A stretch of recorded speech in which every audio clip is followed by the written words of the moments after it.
I just wanted to add this to the end as well. And I said these these saws for the trees, that's on for when I've got my harness on in the tree and carrying it with me.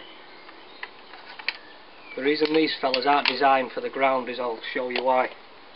I'm not going to set it up, but if you've got one of these big fellas, as you know, you get kickback on them. You get kickback if you're cutting on the wrong part of the saw. This part of the saw, this is a danger part of the saw. You'll notice when you're cutting with it, you'll get kickback if you go into the tree a little bit wrong.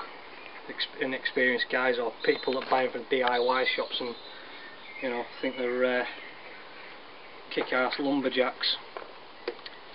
The reason you don't use these, as you know, these are chain brakes, safety device built in.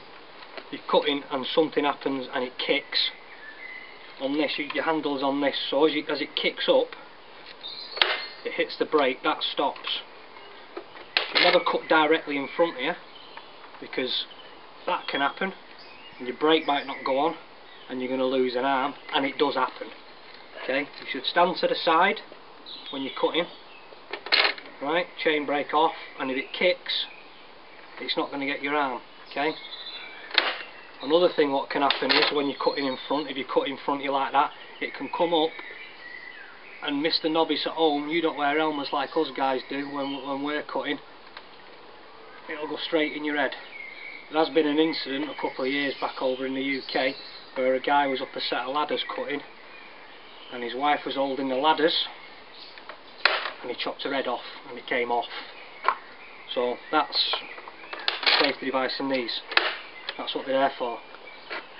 The reason you don't use these on the ground is your hand's not back here. They're not designed for on the floor. You rock too much, you might not get the brake on. They are not designed for floor use. So you've got one of them and you're not a tree climber, get rid of it and get a decent one for the ground use. Do not use these on the deck. They're designed for in a tree, for one-handed use if you have to, and even then you want to try and use them two-handed if you can, but for far-reaching one-handed, strap yourself when you cut, and then when you're finished you can dangles off your harness. I just thought I'd stick that a little bit on there for you. Right, don't use it.